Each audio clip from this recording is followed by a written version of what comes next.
Hello friends, जैसा कि हमने आपको पिछले लेक्चर में भारतीय संविधान के अनुच्छेद 5 से अनुच्छेद 20 के बारे में बता दिया था। अब हम आज अनुच्छेद 21 मतलब आर्टिकल 21 से चालू करेंगे। तो आर्टिकल 21 क्या कहता है? प्राण एवं दैहिक स्वतंत्रता। प्राण एवं दैहिक स्वतंत्रता। प्राण मतलब आत्महत्या या प्राण, हेल्थ और पर्यावरण, इसकी स्वतंत्रता। फिर आता है 21 का शिक्षा का अधिकार। ये 86वां संविधान संशोधन है जो 1 अप्रैल 2002 को लागू हुआ। अभी हम संशोधन के बारे में एक आपको अलग से वीडियो बना देंगे कि कितने संशोधन हुए। तो 21 का जो का है वो शिक्षा का अधिकार है। फिर आता है 22 गिरफ्तारी से संरक्षण, अपराध के बाद, और दूसरा है निवारक निरोध। गिरफ्तारी से संरक्षण में दो चीज़ें हैं, अपराध के बाद और निवारक निरोध। अपराध के बाद वारंट 24 घंटे के अंदर जज के सामने और वकील, और अपराध से पहले जिसको निवारक निरोध बोला जाता है, इसमें 3 महीने तक हाउस अरेस्ट किया जा सकता है। इसको बोला जाता है बिना अपील, बिना दलील, बिना वकील वाला कानून। अब निवारक निरोध क्या है कि जैसे कोई व्यक्ति जो ऐसा कोई भाषण बोल सकता है जिससे दंगा होने की पूरी संभावना है, तो उसको बिना अपील, बिना दलील, बिना वकील के हाउस अरेस्ट कर दिया जाता है, या उस राज्य से उसको किसी दूसरे राज्य में नज़रबंद कर दिया जाता है। ठीक। अब इसमें था NSA रासुका। अब इसमें एक्ट क्या है? मीसा है, POTA, TADA, BAPA, unlawful active act ये था। आफ्सपा है, AFSPA, arm force special power act ये था। ठीक है। तो ये सब निवारक निरोध में आते हैं। ठीक है। अब बात करते हैं आर्टिकल 23 मानव तस्करी, दुर्व्यवहार, बलात्श्रम, बेगारी, बंधुआ मजदूरी पर रोक है। अनुच्छेद 23 मानव तस्करी, दुर्व्यवहार, बलात्श्रम मतलब बच्चों से मजदूरी, बेगारी, बंधुआ मजदूरी पर रोक है। राष्ट्रीय सुरक्षा के लिए बलात्श्रम करा सकते हैं, लेकिन राष्ट्र की सुरक्षा के लिए 14 साल से कम आयु के बच्चों के से श्रम करा सकते हैं। आर्टिकल 24 अनुच्छेद 24 बाल श्रम नियोजन 14 वर्ष से कम, कारखाना, कालीन, खाद्यान्न, पटाखा बच्चों से काम नहीं करा सकते। अब देखिए, शोषण के जो विरुद्ध अधिकार है, पूछा जाता है कि शोषण के विरुद्ध अधिकार किस में है? 23 और 24 में शोषण के विरुद्ध अधिकार है, अनुच्छेद 23 और 24 में। फिर आता है अनुच्छेद 25 अंतःकरण की स्वतंत्रता। अंतःकरण की स्वतंत्रता क्या मतलब? धर्म प्रचार और रीति, इसकी स्वतंत्रता है। अनुच्छेद 26 सामूहिक धार्मिक कार्य स्वतंत्रता, ये अनुच्छेद 26 कहता है। 27 धार्मिक कार्य धन पर कोई भी टैक्स नहीं दिया जाएगा, ये धारा 27 कहती है। सॉरी, अनुच्छेद 27 कहता है। फिर अनुच्छेद 28 सरकारी संस्था धार्मिक शिक्षा नहीं दे सकते। सरकारी संस्था जो है वो धार्मिक शिक्षा को नहीं दे सकती, जो सरकारी संस्था है, ये अनुच्छेद 28 कहता है।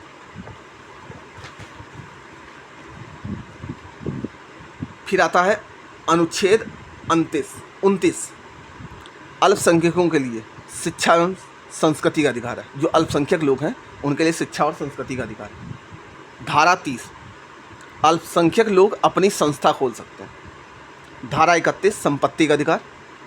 44वां संशोधन 1978 300 के काम में चला गया। ठीक है, ये कानूनी अधिकार हो गया। पहले ये क्या था? अपना अधिकार था, लेकिन अब ये कानूनी अधिकार हो गया। फिर धारा 32 संवैधानिक उपचार, मूल अधिकार का हनन होने पर सीधा सुप्रीम कोर्ट जा सकते हैं। SC रिट जारी कर सकती है। ठीक है, अब सुप्रीम कोर्ट रिट जारी कर सकती है। कौन कौन सी? बंदी प्रतीचीकरण, परमादेश, अधिकार परीक्षा, प्रतिषेध, उत्प्रेषण। अब इसकी ट्रिक है, बंदी पति परमेश्वर उसका अधिकार, प्रतिषेध, परमादेश, बंदी प्रतीचीकरण और अधिकार परीक्षा। तो बंदी प्रतीचीकरण का मतलब, इसको हैबियस कॉर्पस बोला जाता है। जब व्यक्ति को 24 घंटे के अंदर मजिस्ट्रेट के समक्ष प्रस्तुत ना किए जाए तो उसको बंदी प्रतीचीकरण कहते हैं। परमादेश मतलब हम आदेश देते हैं, दायित्व की पूर्ति न करने पर सुप्रीम कोर्ट का परमादेश। अगर किसी के दायित्व की पूर्ति होती है तो उस पर सुप्रीम कोर्ट का परमादेश। अधिकार परीक्षा अधिकार के अनुसार कार्य करना। प्रतिषेध, कोर्ट अधिकार का उल्लंघन करे, अगर कोर्ट अधिकार का उल्लंघन करती है तो उसको प्रोहिबिशन बोला है, प्रतिषेध बोला जाता है। फिर आता है उत्प्रेषण, सर्ज्यूरी, और अगर उल्लंघन कर चुकी हो तो उसके लिए उत्प्रेषण लगता है।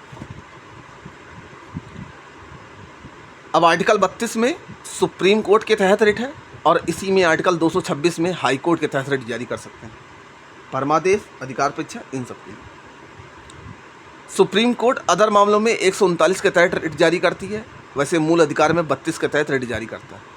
सुप्रीम कोर्ट अदर मामलों में 139 के तहत रिट जारी करती है, लेकिन अगर मूल अधिकार से रिलेटेड कोई मसला होता है तो उसमें 32 के तहत रिट जारी करती है। अब इसको देखिएगा, ये थोड़ा ध्यान से देखने वाला है, ये प्री पेपर में पूछा जाता है।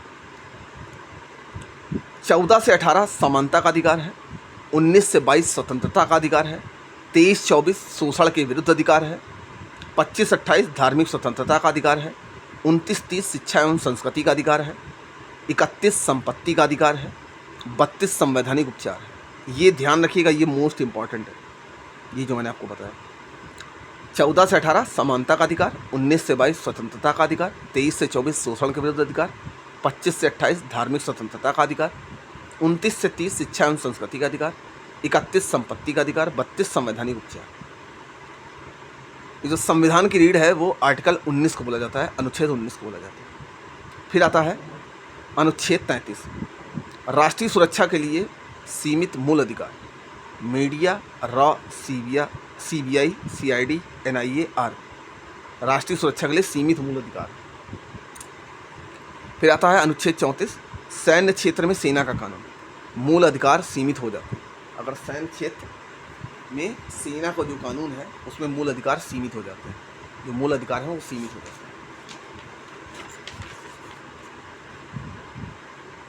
फिर आता है आर्टिकल 35, अनुच्छेद 35, मूल अधिकार कैसे कैसे लागू होगा। 15, 16, 19, 29 और 30 केवल भारत में अगर है तब मूल अधिकार लागू होता है। 1993 में NHRC मानवाधिकार भाग 4 36 से 51, जिसको director principle of state policy कहते हैं, DPSP, राज्य के नीति निषेध तत्व, अपने आप में स्टेट, ना कि राज्य, अपने आप में स्टेट है, ठीक है, DPSP, राज्य नहीं है जैसे यूपी और MP राज्य, वैसे नहीं। आर्टिकल 36, सामाजिक आर्थिक लोकतंत्र, स्टेट की परिभाषा दी गई। आर्टिकल 37, स्टेट के मामले में सुप्रीम कोर्ट नहीं जा सकते, न्यायालय द्वारा परिवर्तनीय नहीं है। अनुच्छेद 38, लोक कल्याण। अनुच्छेद 39, समान कार्य के लिए समान वेतन। अनुच्छेद 39 का कहा निःशुल्क कानूनी सहायता, अनुच्छेद 39 का कहा निःशुल्क कानूनी सहायता प्रदान करती है। अनुच्छेद 40 में पंचायत की चर्चा। 1993 में संशोधन 243 काम में पहुँच चुका। KT शाह नीति निदेशकों को एक चेक कहा, KT शाह ने नीति निदेशकों को एक चेक कहा है। अब बात करते हैं धारा 41 की, कुछ दशा में सरकारी सहायता।